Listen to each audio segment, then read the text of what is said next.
Baik, Bapak Ibu kita mulai. Assalamualaikum warahmatullahi wabarakatuh. Alhamdulillah. Alhamdulillahi hamdan katsiran thayyiban mubarakan fih, mubarakan alaihi kama yuhibbu rabbuna wa yarda. Asyhadu an la ilaha illallah wahdahu la syarikalah wa asyhadu anna Muhammadan abduhu wa rasuluh.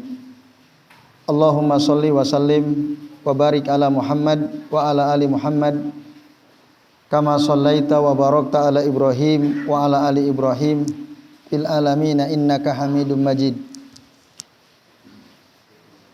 Rabbi shrah li sadri wa yassir li amri wahlul 'uqdatam min lisani yafqahu qawli, amma ba'du. Bapak-bapak dan ibu-ibu serta hadirin hadirat sekalian, rahimani wa rahimakumullah. Alhamdulillah pada maghrib hari ini meskipun hujan cukup deras ya, kita bisa tetap hadir untuk ya sama-sama melanjutkan ngaji kitab Bulughul Maram yang pada kesempatan maghrib kali ini Bapak Ibu kita masih membahas bab tentang walimah ya. Pada pertemuan yang lalu kita membahas ya muqaddimah bab walimah dan satu hadis. Sekarang kita akan membahas hadis kedua dan seterusnya ya. Baik, pertama kami akan bacakan hadis dari Abdullah bin Umar radhiyallahu anhuma. Qala, dia mengatakan ya, qala Rasulullah sallallahu alaihi wasallam, Rasulullah sallallahu alaihi wasallam bersabda, idza du'iya ahadukum ilal walimati falyatiha. Apabila salah seorang di antara kalian diundang untuk datang ke walimah, maka hendaklah dia datang. Hadis muttafaqun alaih. Kemudian dalam riwayat Imam Muslim ada sedikit perbedaan redaksi ya, perbedaan kalimat. Dalam riwayat Muslim dikatakan idza da'a, kata Nabi, idza da'a ahadukum akhahu falyujib. Apabila salah seorang di antara kalian mengundang saudaranya, maka hendaklah dia menjawab undangannya. Ursan kana au nahwahu. Baik itu undangan pernikahan atau yang lainnya. Nah, ini penting ya. Kalimat ursan kana au nahwahu. Nah, satu lagi masih ada kaitan sangat erat ya dengan hadis yang tadi, yaitu hadis yang ketiga, wa an Abi Hurairah radhiyallahu anhu qol, dari Abi Hurairah radhiyallahu anhu beliau berkata, qala Rasulullah sallallahu alaihi wasallam, sarrut ta'ami ta'amul walimati. Ya, kata Nabi sallallahu alaihi wasallam, seburuk-buruk makanan adalah makanan walimah.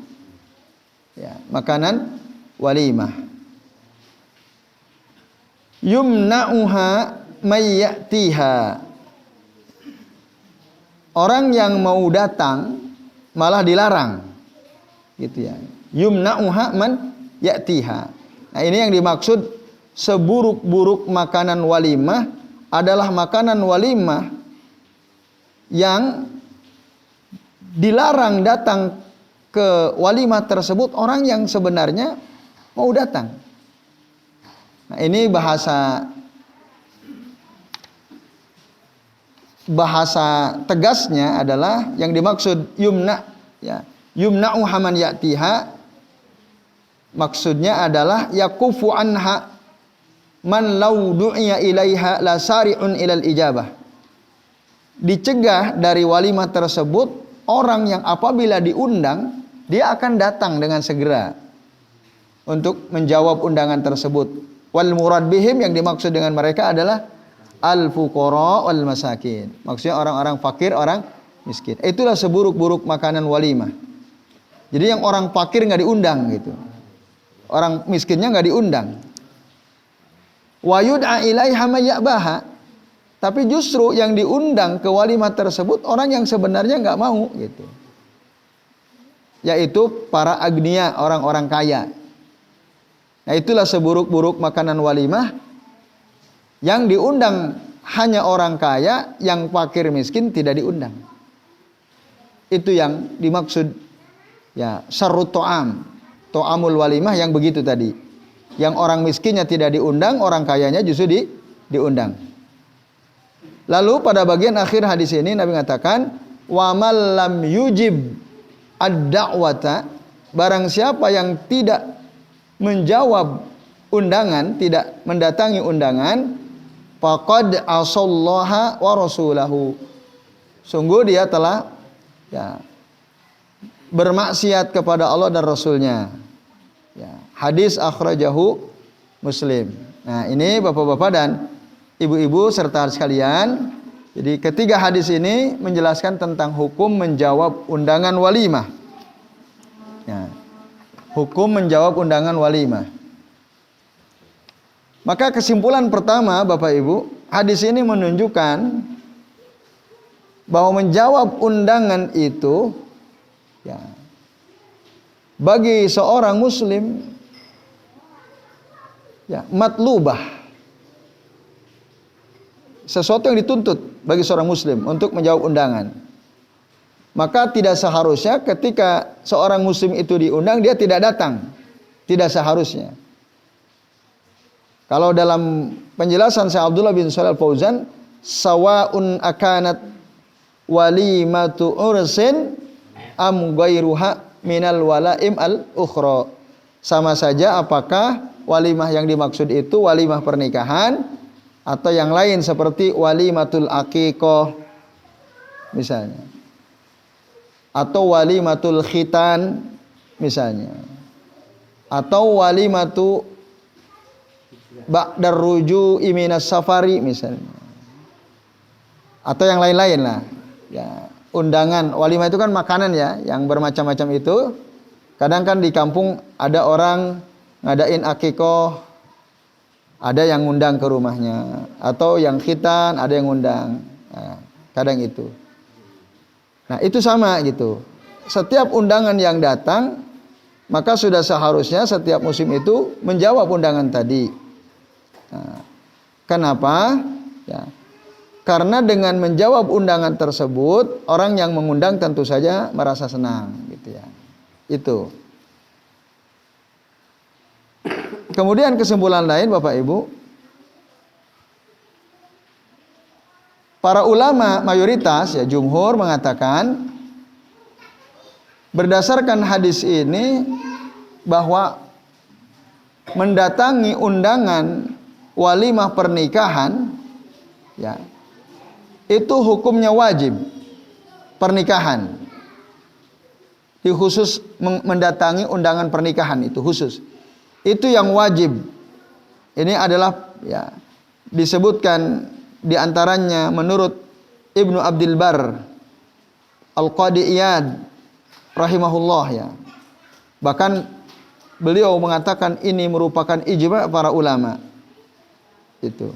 Ibnu Abdul Bar mengatakan la a'lamu khilafan fi wujubi ityani walimah liman du'iya ilaha idza lam yakun fiha munkarun walahun. Kalau Ibnu Abdul Bar mengatakan, aku enggak tahu ada perbedaan pendapat di tengah para ulama tentang wajibnya mendatangi undangan walimah apabila ya, kita diundang untuk hadir selama dalam walimah tersebut idza lam yakun fiha mungkarun walahun, enggak ada kemungkaran. Selama di walimah itu enggak ada kemungkaran, maka wajib itu. Nah, bahkan sebagian ulama mengatakan ini merupakan kesepakatan para ulama. Dan yang mengatakan wajib ini adalah pendapat jumhur dengan beberapa alasan. Alasan pertama apa? Karena Nabi dalam hadis tadi menyuruh dengan kata perintah. Kata perintah tadi, fal ya'tiha, kan? Hendaklah dia mendatanginya. Yang kedua, orang yang tidak mau datang kepada walimah urs tadi, dia dianggap bermaksiat kepada Allah dan Rasulnya.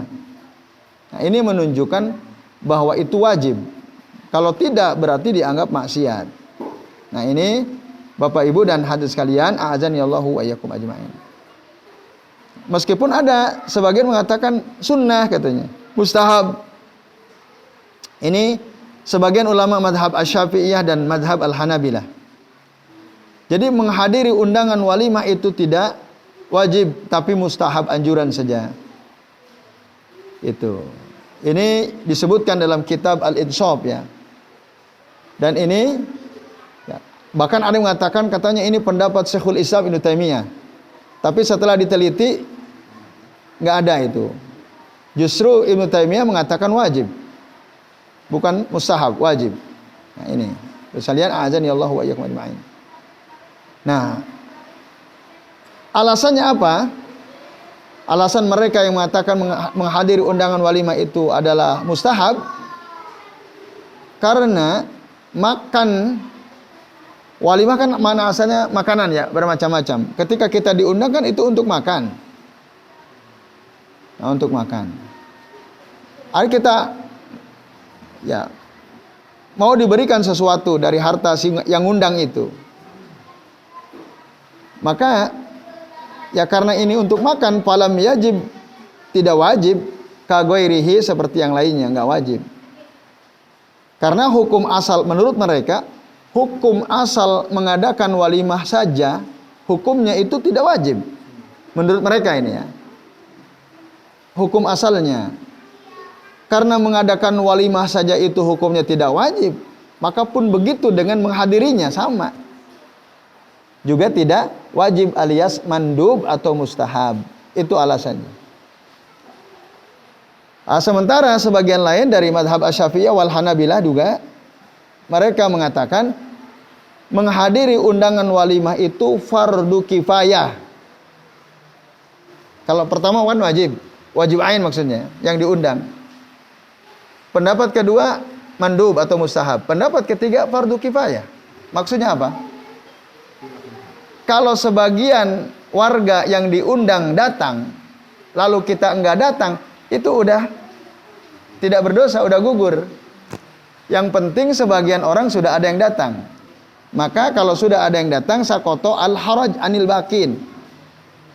Ya, sisanya yang enggak hadir itu tidak berdosa, alias gugur kewajibannya. Apa alasannya? Ya. Apa alasannya mereka mengatakan bahwa menghadiri walimah itu, walimatul urus itu adalah fardu kifayah? Karena tujuan walimah itu apa? Izharun nikah atau i'lanun nikah, kan untuk mengumumkan pernikahan. Ya, yang namanya untuk ngumumin selama sudah ada orang dengar udah cukup. Itu alasannya. Kan ngumumin. Selama warga sebagian sudah mendengar ada pernikahan, udah beres. Maka yang lain ya tidak datang tidak berdosa. Itu karena menurut mereka hikmah diadakan walimatun nikah, walimatul urus adalah mengumumkan pernikahan. Maka selesai dengan diwakili oleh sebagian dari yang hadir itu. Nah, tapi menurut pandangan Syekh Abdullah bin Shalih Al-Fauzan, dari semua dalil yang dikemukakan, yang paling kuat adalah yang berpendapat bahwa menghadiri walimah itu hukumnya wajib. Karena kuatnya dalil, jelasnya dalil, berdasarkan alasan yang sudah disebutkan. Nabi nyuruh falyatiha, atau ya, pada hadis yang ketiga itu dikatakan wa man lam yujib ad-da'wata faqad asallaha wa rasulah. Barang siapa orang yang tidak menghadiri undangan pernikahan, maka sungguh dia telah bermaksiat kepada Allah dan Rasulnya. Tidaklah mungkin sesuatu yang apabila tidak dilakukan dianggap bermaksiat, melainkan karena sesuatu itu wajib. Itu alasannya sangat kuat.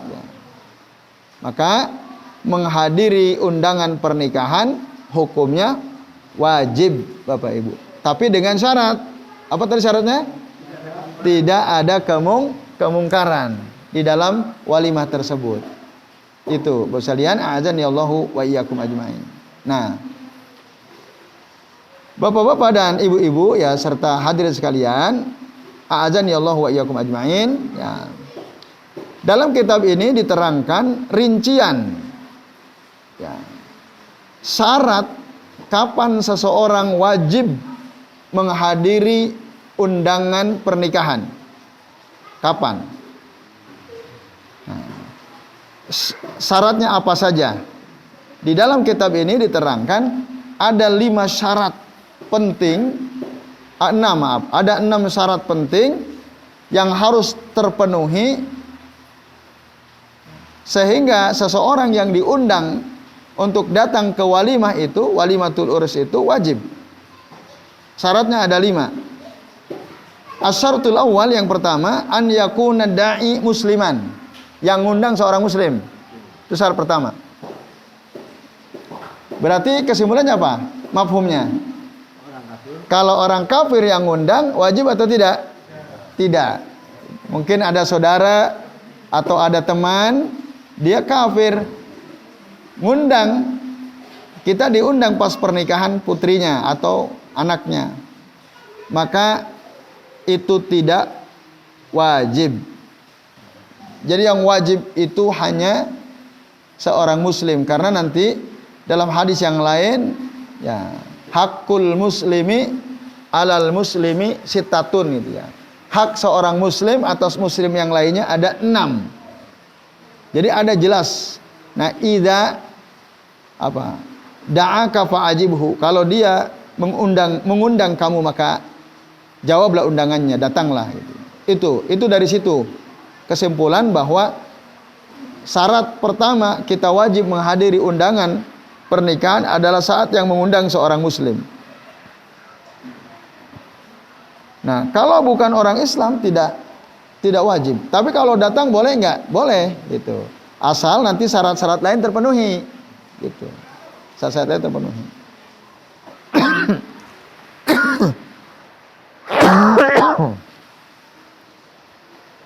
Bahkan di sini katakan karena kalau bukan orang muslim yang undang, khawatir makanan yang dihidangkan bercampur dengan yang haram, itu khawatir. Tapi kalau dijamin tidak ada, boleh saja, tapi tidak wajib. Atau ketika kita diundang itu berkaitan dengan syiar-syiar agama mereka. Nah itu. Nah, maka yang demikian ini hurimat ijabatuhu. Kalau ada kaitannya dengan syiar agama mereka, mungkin pemberkatan misalnya dalam pernikahan, itu haram dalam keadaan seperti itu. Karena kalau kita datang, maka kita dianggap ridho dengan syiar-syiar agama mereka. Padahal ya mereka itu berada di atas kekufuran dan kesesatan ya. Maka walihada tuhramu bahkan tahni'atuhum. Mengucapkan selamat saja haram gitu ya. Yang belum lama itu ya. Mengucapkan selamat saja haram bagi acara-acara ya yang di dalamnya ada syiar-syiar khusus agama mereka. Jadi itu yang pertama. Yang kedua Bapak Ibu, syarat kita wajib menghadiri undangan pernikahan adalah ketika yang mengundang bukan yang pertama muslim, pertama itu. Yang kedua, seorang muslim yang lurus, mustaqiman. Ya. Bukan orang yang mujahiran bil maksiyah. Bukan orang yang terang-terangan dengan kemaksiatan. Kalau yang ngundang muslim dia, tapi jelas dia terang-terangan dalam bermaksiat misalnya. Dia katakanlah apa? Mujahiran bil maksiyah bukan itu yang dimaksud ya. Jadi mujahiran bil maksiyah itu misalnya dia terang-terangan kalau dia jualan khomer misalnya. Dia nggak takut, dia buka warung khomer gitu ya, misalnya. Yang seperti itu. Atau dia senang main judi gitu ya. Apa? Dia punya warung sate daging babi misalnya. Atau apalah, intinya jual yang haram-haram. Nah itu. Apa itu? Ya itu. Nah yang kayak begitu Jelas mujahir, dia terang-terangan gitu melakukan kemaksiatan. Nah, yang seperti itu walaupun dia muslim tidak wajib menghadirinya. Karena dia terang-terangan. Bahkan justru harusnya kita melakukan apa? Ya, melakukan hajar.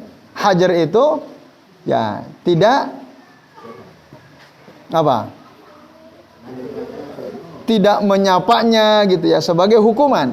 Hajar. Orang yang melakukan kemaksiatan secara terang-terangan harus dihajar, bukan dihajar ya. Dihajar. Ya.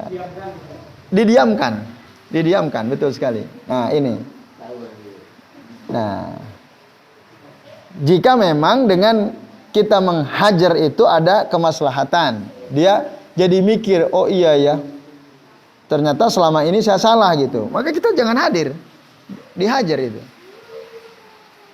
Nah, itu sekalian. Itu syarat kedua. Syarat ketiga adalah, nah, ini penting, an yu'ayyina ad-da'i al-mad'uwa wa yakhusuhu bid-da'wah.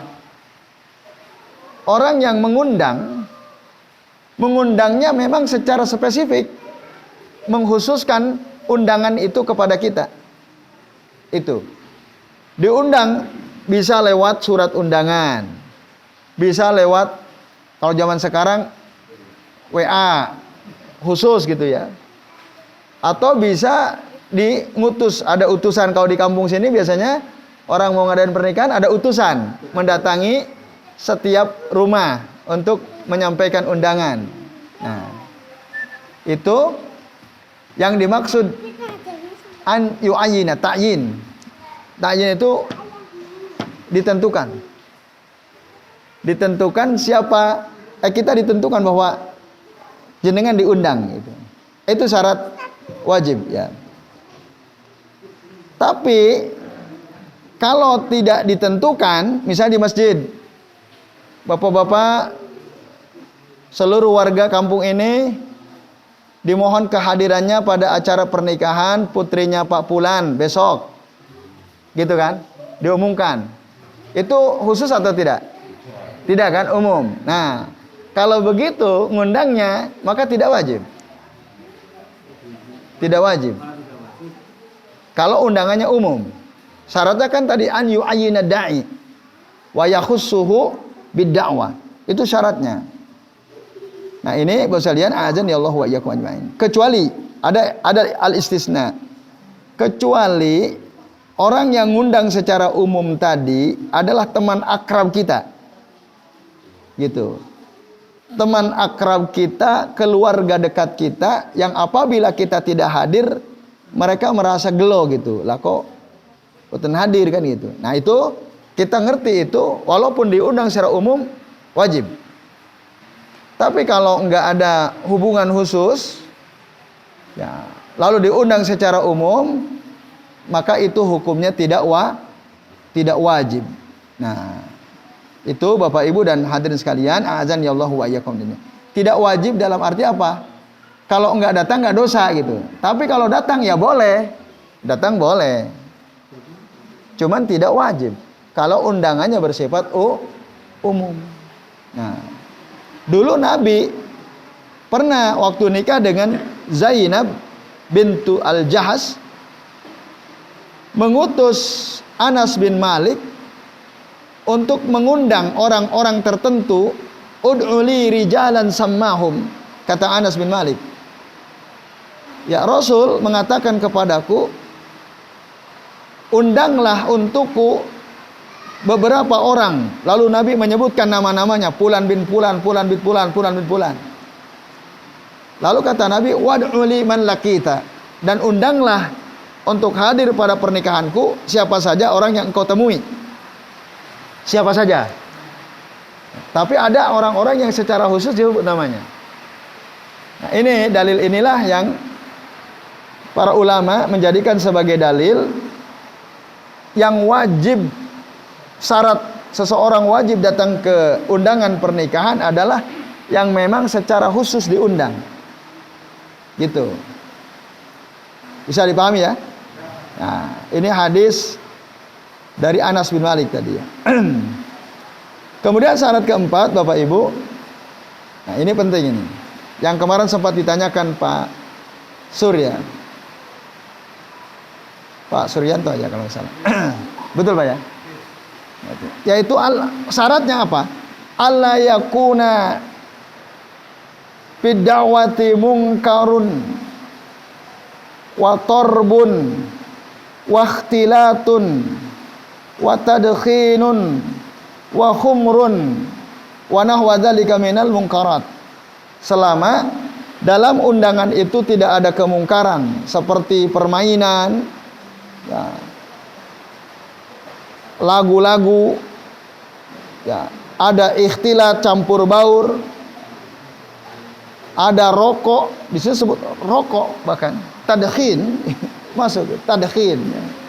Agak repot zaman sekarang nih ya. Dan khamr, ada khamr. Dan kemungkaran-kemungkaran lain yang sejenis. Itu tidak wajib. Ada orang ngundang di acara undangan walimah pernikahannya itu ada, kalau di kita misalnya organ tunggal gitu ya. Penyanyinya seksi-seksi. Nah kayak gitu itu nggak wajib. Nggak wajib walaupun diundang secara khusus. Karena di situ ada kemungkaran. Mana dasarnya? Yaitu ayat Al-Quran surah Al-Ma'idah ayat 2.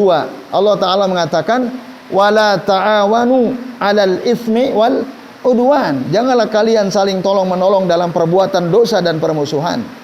Ada dosa di sana. Maka jangan dihadiri kalau bisa. Tidak wajib menghadiri. Itu. Bahkan Rasul pernah mengatakan, kata Umar ibn al-Khattab, man kana yu'minu billahi wal yaumil akhir, barang siapa yang beriman kepada Allah dan hari akhir, fala yaqudanna ala ma'idatin yudaru alaihil khamru. Janganlah sekali-kali dia duduk di meja makan yang diputarkan di atasnya khamr. Itu dilarang oleh Nabi SAW. Itu dalilnya. Hadis akhrajahu Ahmad. Yang derajatnya hasan li ghairihi, disebutkan oleh Al-Hafidz Ibnu Hajar Al-Asqalani dalam kitab Fathul Bari. Nah ini sekalian ya, jadi syarat keempat itu. Bahkan ya, Uqbah bin Amrin, beliau pernah diundang ya, ana rajulan sana'a lahu ta'aman fada'ahu. Pernah diundang oleh seseorang, orang itu membuat makanan, lalu Uqbah bin Amrin ini diundang untuk datang. Lalu Uqbah tanya, faqal afil baiti surah, di rumah ada gambar enggak? Ada gambar enggak? Maksudnya gambar makhluk hidup? Ya, gambar atau ya gambar, karena kalau patung nanti timsal ya, tamasil. Ini gambar. Apa? Nah, ya itu termasuk. Nah, termasuk gambar makhluk bernyawa. Walaupun sebagian ulama nanti kalau foto itu ada khilaf ya. Ada yang sama melarang, ada yang membolehkan, karena foto itu ibarat cermin. Foto itu bagaikan cermin. Beda dengan gambar yang dibuat. Kalau gambar yang dibuat semua ulama sepakat haram. Gambar makhluk bernyawa kayak manusia atau hewan. Kalau foto ada yang menyamakan sama, tapi ada yang mengatakan, oh kalau foto itu masih ada rukhsah, bisa gitu ya. Ada yang membolehkan karena dia ibarat cermin. Ada sebagian yang mengatakan demikian. Nah, Bapak Ibu sekalian, kira-kira yang di zaman sahabat ini yang dimaksud surah ini foto atau gambar? Kenapa? Belum ada foto. Dulu belum ada foto gitu. Berarti gambar makhluk bernyawa. Maka ditanya, di rumahmu itu ada gambar enggak? Kata orang yang ngundang, qala na'am, iya ada. Aku enggak mau datang, kata dia. Ya. Fa aba an yadkhula hatta ya kasaru asura. Ya. Saya enggak mau datang sampai kalian sobek-sobek itu gambar.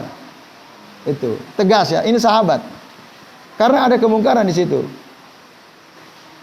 Imam Al-Auza'i, seorang ulama tabi'in, mengatakan la nadkhulu baitan fihi tablun wala mizab, jamaknya ma'azib. Kami tidak mau masuk ke rumah yang di rumah itu ada kendang, tobel, dan ada alat-alat musik. Oh, itu nggak mau. Imam Al-Auza'i, kamu undang saya, di rumahmu ada alat musik nggak? Ada, nggak mau. Walaupun itu wali batil uris. Itu ketegasan para ulama, Bapak Ibu dan hadirin sekalian, azan ya Allah wa iyyakum ajmain. Ya. Kita diundang, yang undang dicantelin gitar di rumahnya. Datang nggak? Kalau kita beruswah kepada para ulama salafus saleh, nggak datang. Karena ada kemungkaran di situ. Itu. Kecuali kalau kita mampu menghentikan kemungkaran itu. Mampu nggak kira-kira? Kita datang, wallah kok ini ada organ tunggal. Kamu nggak usah tampil, pulang. Dibunuh. Yang dibunuh yang mana? Yang melarang. Oh, yang dilarang dibunuh. Iya. Oh, kokam. Oh, malah dibunuh yang itu. Itu gara-gara melarang itu, kemaksiatan. Oh. Nah, itu resikonya kan. Tapi kalau mampu, kita punya kekuatan misalnya, kokam dan pasukan bawa, itu mungkin bisa aja gitu ya. Karena nanti selain kokam kayaknya malah seneng dangdutan kan gitu masalahnya. Nah, iya. Basalian azan ya Allah wa iyyakum ajmain. Itu ya. Kalau kita punya kekuatan, nggak apa-apa. Hadir lalu bubarkan. Pertanyaannya, mampu tidak? Kayaknya agak berat ya. Berat. Apalagi sendirian. Ya. Sendirian. Itu basalian. Dalilnya mana? Kalau kita bisa merubah, yang paling afdal kita hadir adalah hadis Nabi, man ra'a minkum mungkaran, ya, fal yughayyirhu bi yadihi fa illam yastati fa bi lisanihi fa illam yastati fa bi qalbihi wa dzalika adaful iman. Itu dasarnya. Nah, ini syarat yang keempat ya, Bapak Ibu dan sekalian. Nah, yang kelima syaratnya Bapak Ibu, alla yakuna lil mad'u uzrun. Ya. Orang yang diundang tidak punya uzur. Kamaradin au safarin au matarin au khaufin ala nafsihi au ahli au malihi. Tidak ada uzur yang diundang. Baik uzur seperti misalnya sakit atau safar atau hujan atau takut. Ada ketakutan ya, pada dirinya, keluarganya atau hartanya, maka orang yang ada uzur itu tidak wajib. Itu yang syarat kelima. Syarat yang terakhir, kata Syekh Abdullah bin Shalih Al-Fauzan, yang keenam, ya, antakuna da'watu fil marratil ula, ya, fa in da'a lil walimati nafsaha maratan saniyah, maka lam tajib ijabatuhu. Undangan yang wajib dihadiri setelah tadi 5 syarat yang sebelumnya terpenuhi adalah, yang wajib dipenuhi adalah undangan pertama.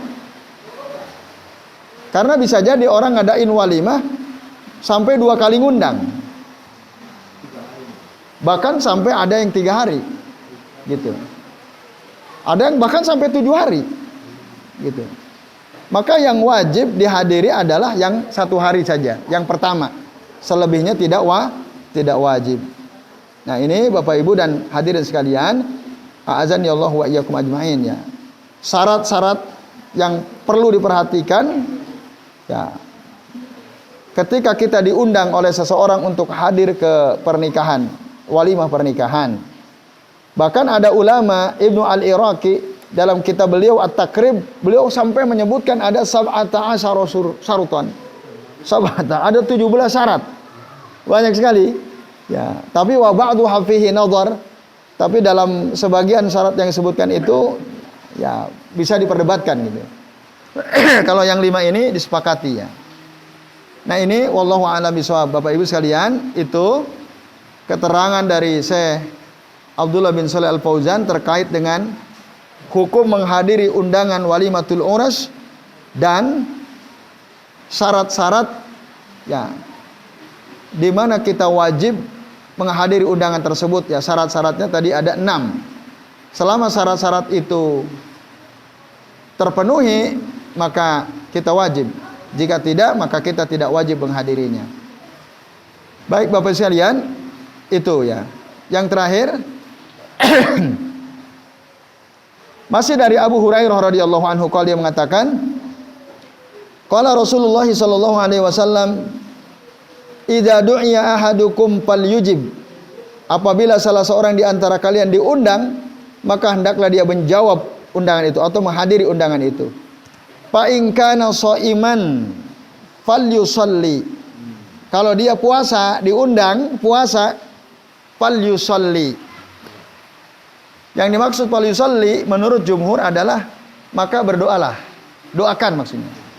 Doakan orang yang ngundang kita itu dengan keberkahan. Ya, nanti ada doanya insyaallah saya sampaikan. Ya. Kalau kita puasa diundang itu tetap datang, tapi doakan. Itu kita enggak makan, doakan.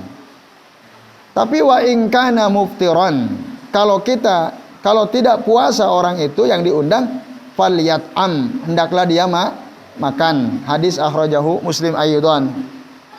Dalam hadis Jabir, Nabi mengatakan, fa in syaa'a ta'ima wa in syaa'a taroka. Kalau dia mau, dia makan. Kalau dia nggak mau makan, ya udah tinggalkan, nggak usah makan. Gitu.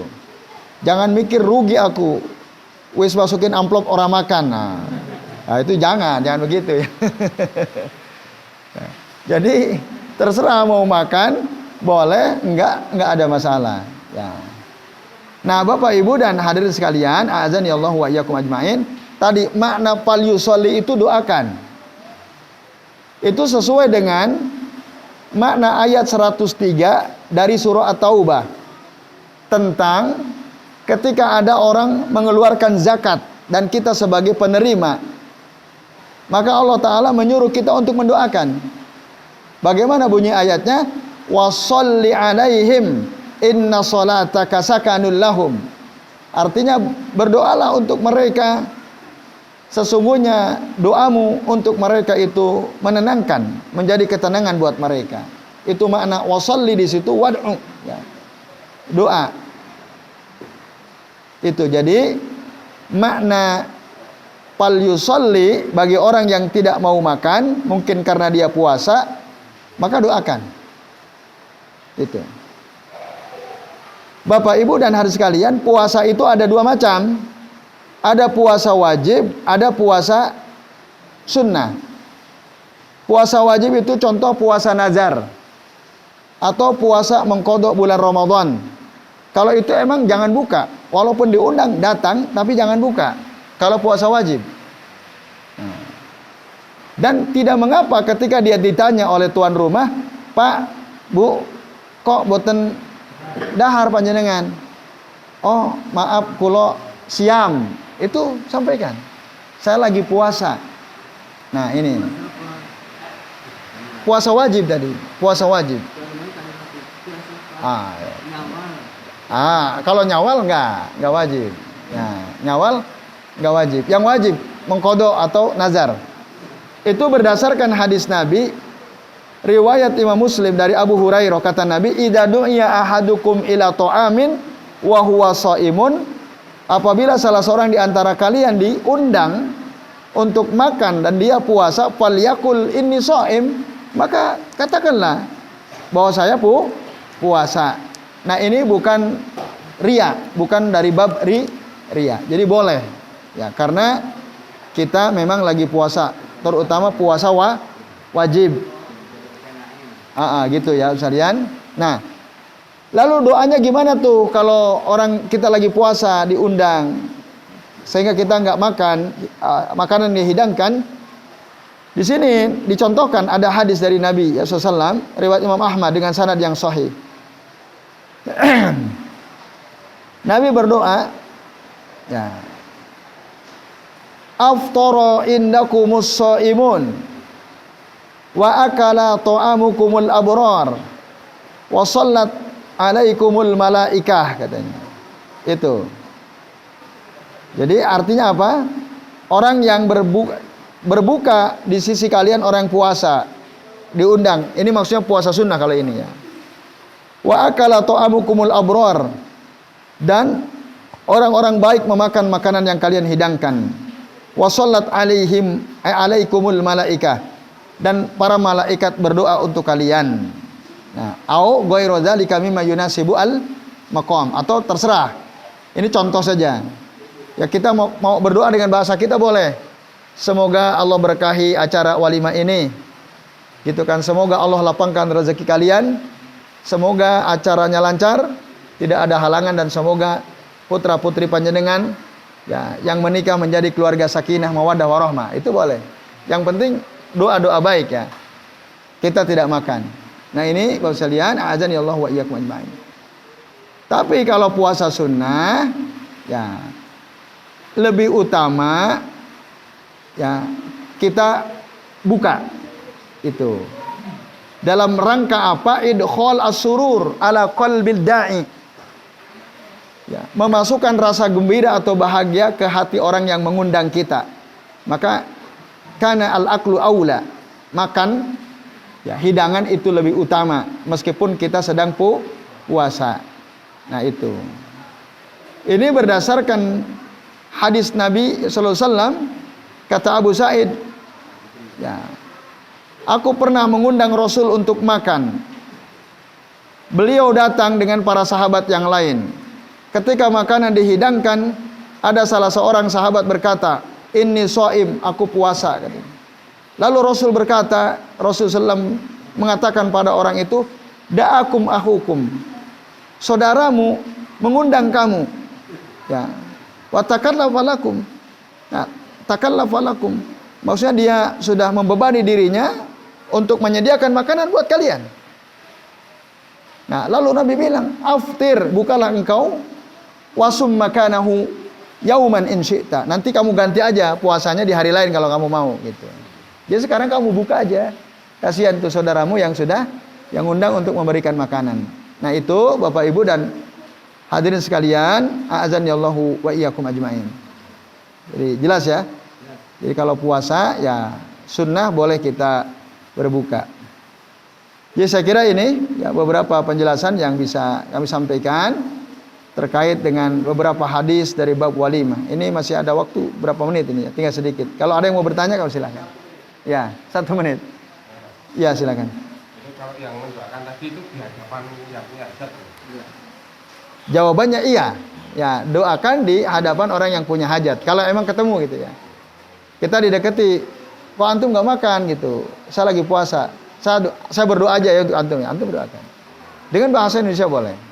Ya itu. Wallahu a'lam bishawab. Nah. Terus kalau yang tadi itu yang kalau ada kemaksiatan kan memang memang kayak gini ya.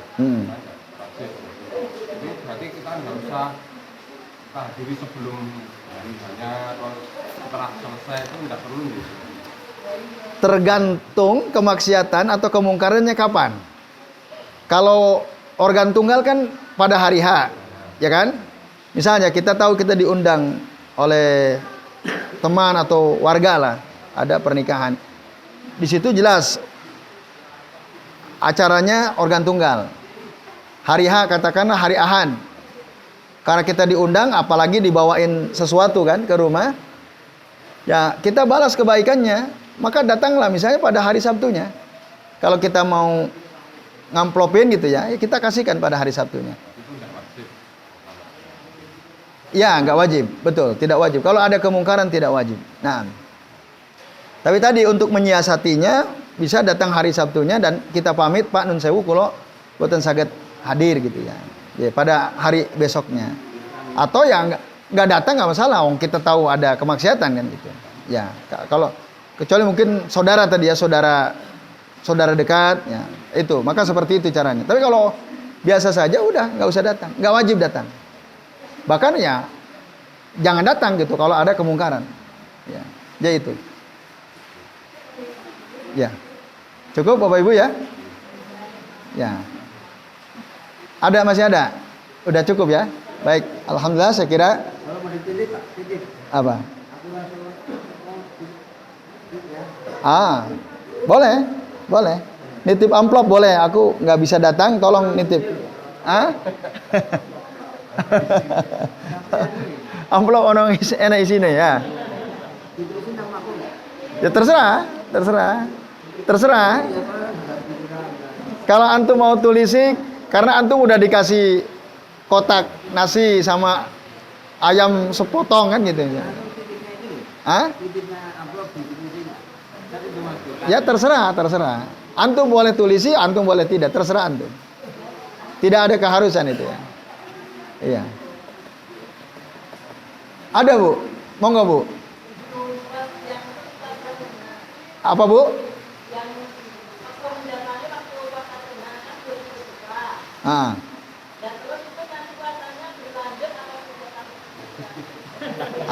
Maaf, saya belum menangkap. Puasanya dilanjut atau tidak? Oh gitu, oke. Puasa sunnah diundang. Terus makan kan? Dilanjut atau enggak? Enggak usah. Enggak usah. Ya makan, udah batalkan gitu. Kalau puasa sunnah ya udah. Ya gitu. Enggak perlu dilanjut ya. Tapi kalau mau ya silakan, nggak ada masalah ya. Cuman tidak ada keharusan. Itu Bu Supin ya. Jadi kalau udah buka ya sudah buka gitu. Ya. Nah, wallahu a'lam bishawab.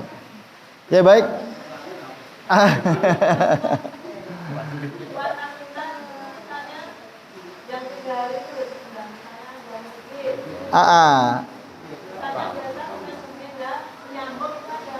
Ya.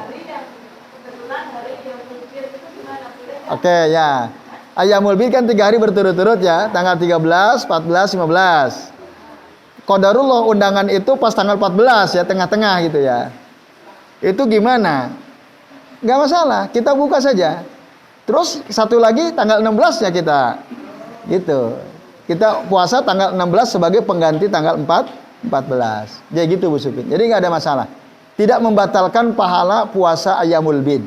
Ya, kalau toh memang kita diundang tanggal 14, kan karena ini puasa sunnah, yang utama kita berbuka.